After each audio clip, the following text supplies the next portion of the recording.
Assalamualaikum warahmatullahi wabarakatuh. Hai geng, selamat datang di ruang PPKN 16 bersama Bu Tiwi lagi tentunya. Hari ini kita akan membahas materi kelas 8 bab 1 tentang kedudukan dan fungsi Pancasila yang bagian C ya. Nilai-nilai Pancasila sebagai dasar negara dan pandangan hidup. Siapin alat tulisnya ya, let's get started. Nilai-nilai Pancasila sebagai dasar negara dan pandangan hidup. Kalau misalkan Ibu analogikan, Pancasila sebagai dasar negara dan pandangan hidup itu apa sih? Pancasila sebagai dasar negara, Ibu ibaratkan sebuah pondasi. Kalau misalkan dalam bangunan atau rumah, ketika dibuat pasti memerlukan atau membuat dulu yang namanya pondasi. Supaya apa sih? Supaya bangunan atau rumah itu kuat dan kokoh kan? Nah, sama halnya dengan sebuah negara. Pasti harus memiliki pondasi yang kuat juga kan? Nah, apa sih pondasinya? Apa sih dasar negaranya? Yaitu Pancasila. Kemudian Pancasila sebagai pandangan hidup. Ibu analogikan itu seperti sebuah kompas. Kompas itu kan berguna sebagai petunjuk arah ya, utara, selatan, barat, ataupun timur. Nah, sama halnya dengan Pancasila, berfungsi juga sebagai kompas, petunjuk arah, sebagai pandangan hidup dari rakyat Indonesia. Supaya apa sih? Supaya dapat berjalan, dapat hidup dengan lurus dan baik sesuai dengan Pancasila tentunya. Oke, nah dalam Pancasila itu kan kita tahu pasti ada sila-silanya ya. Sila ke-1, 2, 3, 4, dan 5. Nah dalam sila-sila itu terdapat nilai-nilai luhur yang bisa kita ambil loh. Apa aja itu? Kita lihat ya. Yang pertama, ketuhanan yang Maha Esa yang dilambangkan dengan bintang. Yang pertama A, bangsa Indonesia menyatakan kepercayaannya dan ketakwaannya terhadap Tuhan yang Maha Esa. Artinya, bangsa Indonesia, negara Indonesia adalah negara yang bertuhan, negara yang beragama. Yang B, manusia Indonesia percaya dan takwa terhadap Tuhan yang Maha Esa sesuai dengan agama dan kepercayaannya dan masing-masing menurut dasar kemanusiaan yang adil dan beradab. Artinya apa? Jadi, negara Indonesia masyarakatnya harus takwa dan percaya akan adanya Tuhan yang Maha Esa sesuai dengan keyakinan agamanya masing-masing. Kemudian yang C, mengembangkan sikap hormat, menghormati, dan bekerja sama antar pemeluk agama dengan penganut kepercayaan yang berbeda-beda terhadap Tuhan yang Maha Esa. Jadi antara agama yang satu dengan agama yang lain harus saling kerjasama ya. Jangan sampai misalkan gini, yang satu si A agama Kristen, si B agama Islam, tidak mau kerjasama karena beda agama. Nah itu nggak boleh ya, walaupun kita berbeda agama, tetapi kita harus tetap bersahabat, tetap silaturahmi. Yang C, membina kerukunan hidup di antara sesama umat beragama dan kepercayaan terhadap Tuhan yang Maha Esa. Jadi harus rukun antar sesama umat beragama, jangan malah berantem sama temen yang beda agama berantem. Nah itu nggak boleh ya. Yang E, agama dan kepercayaan terhadap Tuhan yang Maha Esa adalah masalah yang menyangkut hubungan pribadi manusia dengan Tuhan yang Maha Esa. Tadi kan dibilang harus kerjasama, betul, harus kerjasama. Nah, tapi harus diingat, harus ada batasan juga. Artinya apa? Kalau mengenai agama dan kepercayaan, tidak boleh ada yang memaksakan. Jangan sampai misalkan gini, kalian memaksa teman kalian atau siapapun itu untuk masuk agama kalian atau untuk masuk agama orang lain. Nah itu nggak boleh. Jadi tidak boleh memaksakan kepercayaan dan agama terhadap orang lain ya. Karena itu hubungannya manusia dengan Tuhannya. Jadi nggak boleh dipaksain ya. Yang F, mengembangkan sikap saling menghormati, kebebasan menjalankan ibadah sesuai dengan agama dan kepercayaannya masing-masing. Nah, ketika teman kita misalkan sedang ibadah nih, sedang sholat atau sedang beribadah di gereja dan sebagainya, nah itu nggak boleh diganggu, harus kita hormati. Jangan sampai misalkan nih, orang lagi sholat, malah diganggu supaya sholatnya jadi nggak khusyuk. Nah itu nggak boleh ya. Yang terakhir G, tidak memaksakan suatu agama dan kepercayaan terhadap Tuhan yang Maha Esa kepada orang lain. Yang tadi Ibu bilang ya, tidak boleh yang namanya memaksakan satu agama ke orang lain. Karena yang namanya agama itu dipilih berdasarkan hati nurani dari orang tersebut. Gak boleh dipaksain, gak boleh misalkan gara-gara diiming-imingi uang masuk agama orang lain. Nah itu gak boleh, harus sesuai dengan hati nurani kita ya. Oke, sekarang nilai-nilai luhur Pancasila yang ada di sila kedua, kemanusiaan yang adil dan beradab yang ditandai dengan tanda rantai. Nah, Yang A, mengakui dan memperlakukan manusia sesuai dengan harkat dan martabatnya, sesuai makhluk Tuhan yang Maha Esa. Jadi dengan sesama manusia itu harus saling menghormati satu sama lain, tidak boleh merendahkan. Yang B, mengakui persamaan derajat, persamaan hak, dan kewajiban asasi setiap manusia tanpa membeda-bedakan suku, keturunan, agama, kepercayaan, jenis kelamin, kedudukan sosial, warna kulit, dan sebagainya. Jadi misalkan gini, karena misalkan dia berbeda warna kulit dengan kita, berbeda daerah dengan kita, agamanya berbeda, kepercayaannya berbeda, jenis kelaminnya berbeda. Jadi kamu gak mau main dengan dia. Nah itu gak boleh. Jadi tidak boleh membeda-bedakan. Misalkan dia hitam, kita putih. Nah kita gak mau main dengan orang tersebut. Nah itu gak boleh ya. Kemudian yang C, mengembangkan sikap saling mencintai sesama manusia. Nah, dengan sesama manusia yang lainnya kita harus sayang, kita harus cinta. Jadi jangan sampai saling membenci satu sama lain, itu nggak boleh ya. Yang D, mengembangkan sikap saling tenggang rasa dan tepa salira. Nah, ini maksudnya adalah harus menjaga perasaan orang lain. Jangan sampai misalkan kita berbicara seenaknya tanpa memikirkan apakah apa yang kita bicarakan, yang kita omongin itu akan menyakiti perasaan orang itu atau enggak gitu. Nah jadi harus menjaga perasaan orang lain. Yang E, mengembangkan sikap tidak semena-mena terhadap orang lain. Nah itu tadi, jangan misalkan ke orang lain nyiksa, ke orang lain ngebully. Jadi harus menghormati ya. Oke, yang F, menjunjung tinggi nilai-nilai kemanusiaan. Jadi nilai-nilai kemanusiaan itu harus dijunjung tinggi oleh kita. Jadi nilai-nilai kemanusiaan, hak-hak orang lain itu harus kita hormati. Yang G, gemar melakukan kegiatan kemanusiaan. Harus saling tolong-menolong satu sama lain dari segi kemanusiaan.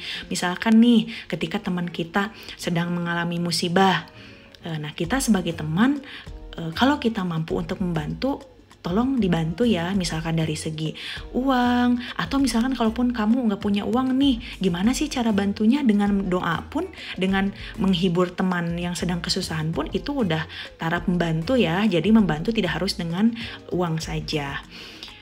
Yang H, berani membela kebenaran dan keadilan. Nah kita harus berani membela yang benar dan menentang yang salah. Jangan sampai misalkan yang benar kamu tidak bela. Nah itu gak boleh. Jadi harus membela kebenaran dan keadilan.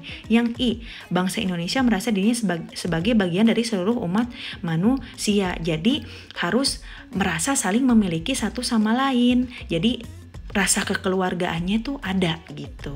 Yang J, mengembangkan sikap menghormati dan bekerja sama dengan bangsa lain. Nah, misalkan jangan hanya bekerja sama dengan bangsa sendiri, sesama orang Indonesia, dengan bangsa lain pun, dari negara lain pun kita harus kerjasama, kita harus saling menghormati, tidak boleh membeda-bedakan. Nah, sekarang nilai-nilai luhur Pancasila di sila ketiga Persatuan Indonesia yang ditandai dengan pohon beringin ya. Yang A, mampu menempatkan persatuan, kesatuan, serta kepentingan dan keselamatan bangsa dan negara itu sebagai kepentingan bersama di atas kepentingan pribadi dan golongan. Jadi intinya di sini itu menekankan akan cinta tanah air terhadap bangsa dan negara. Jadi jangan mementingkan kepentingan pribadi aja, tapi utamakanlah kepentingan bersama, terutama kepentingan bangsa dan negara Indonesia. Yang B, sanggup dan rela berkorban untuk kepentingan negara dan bangsa apabila diperlukan. Misalkan ya, suatu saat dipanggil oleh negara untuk membela negaranya, apakah kita harus diam aja? Gak boleh, kita harus ikut serta, karena itu sudah kewajiban kita sebagai warga negara. Kemudian yang C, mengembangkan sikap rasa cinta terhadap tanah air dan bangsa. Itu perlu banget, itu harus banget, karena kita diam di Indonesia. Kalau misalkan kita diam di Indonesia, kita harus cinta dong sama Indonesia. Kemudian yang D, mengembangkan rasa kebanggaan, berkebangsaan dan bertanah air Indonesia. Kita harus bangga sebagai bagian dari bangsa Indonesia. Jangan sampai misalkan merasa, aku malu nih, aku gak bangga terhadap Indonesia. Ya kalau kayak gitu mah gak usah diam di Indonesia dong. Udah makan makanan di Indonesia, udah lahir di Indonesia, hidup di Indonesia, tapi tidak bangga terhadap bangsa Indonesia, tidak bangga terhadap negara Indonesia. Apa gak malu tuh?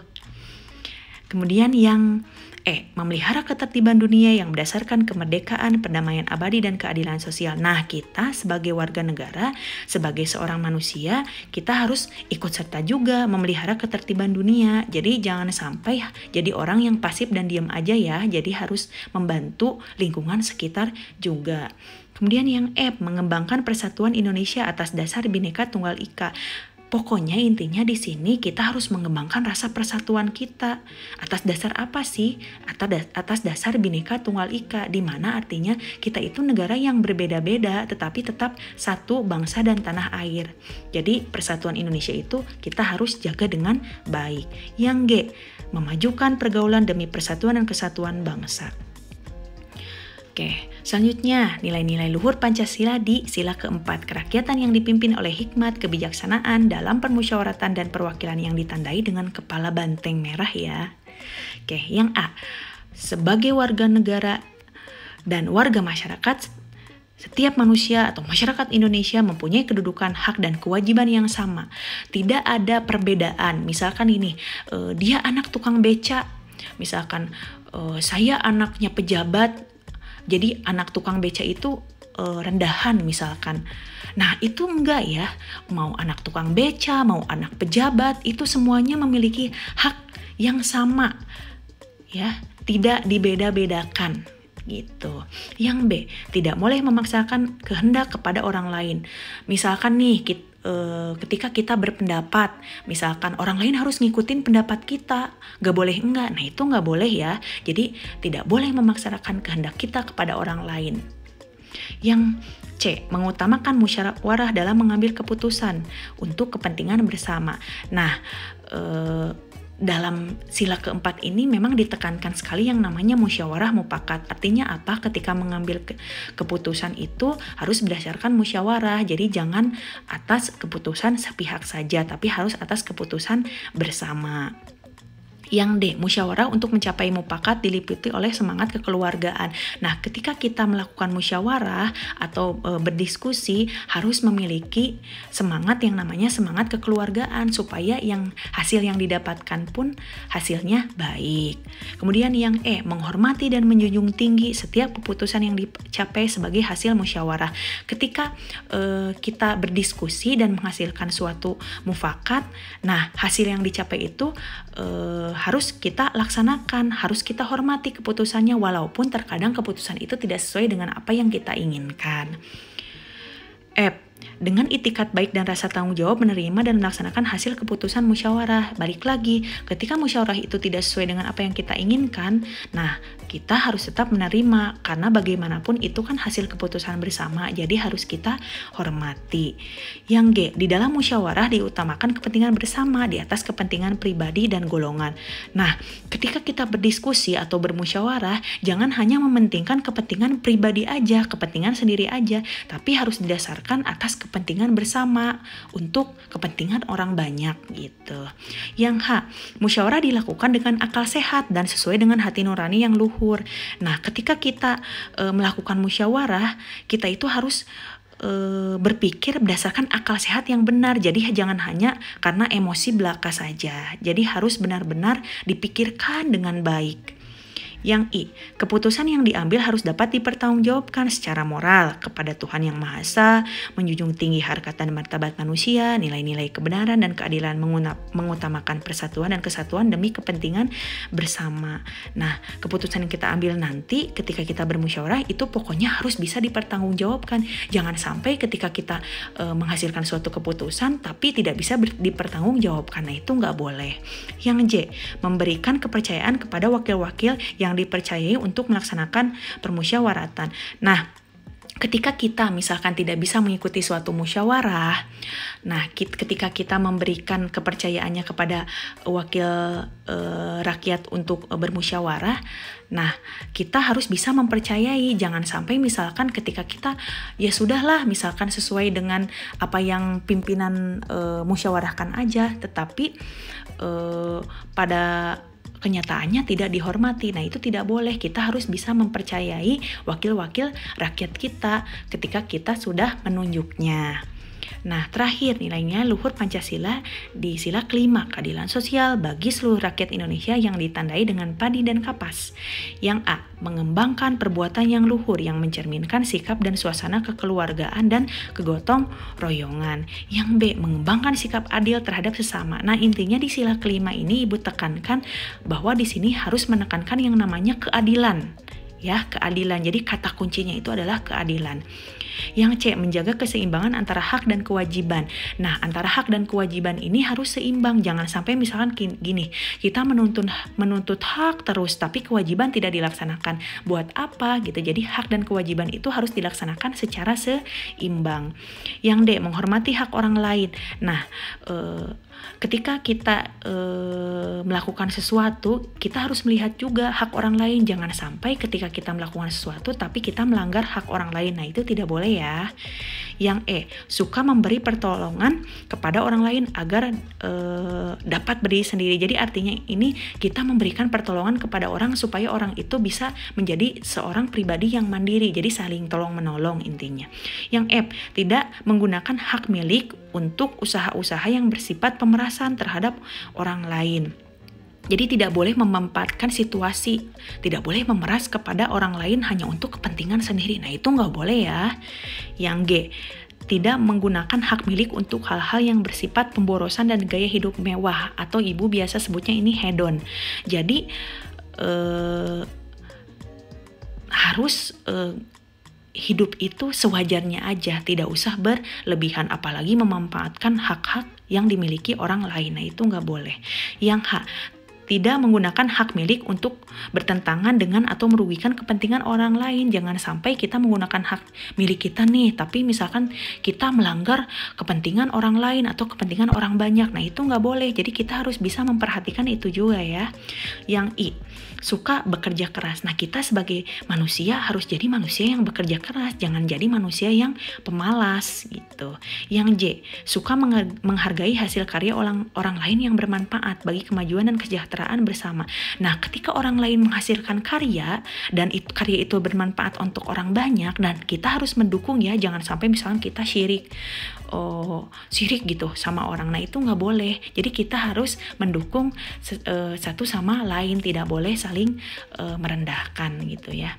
Yang K, terakhir, suka melakukan kegiatan dalam rangka mewujudkan kemajuan yang merata dan berkeadilan sosial. Jadi membuat kegiatan-kegiatan yang kira-kira bermanfaat untuk kemajuan lingkungan sekitar kita demi terwujudnya keadilan sosial bagi seluruh rakyat Indonesia. Nah, itu mungkin nilai-nilai yang terdapat dalam Pancasila dari sila ke-1 sampai sila ke-5.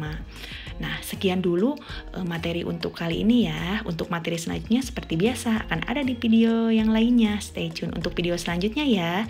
Salam Ruang PPKN 16, nukuring kukuring maju. Wassalamualaikum warahmatullahi wabarakatuh.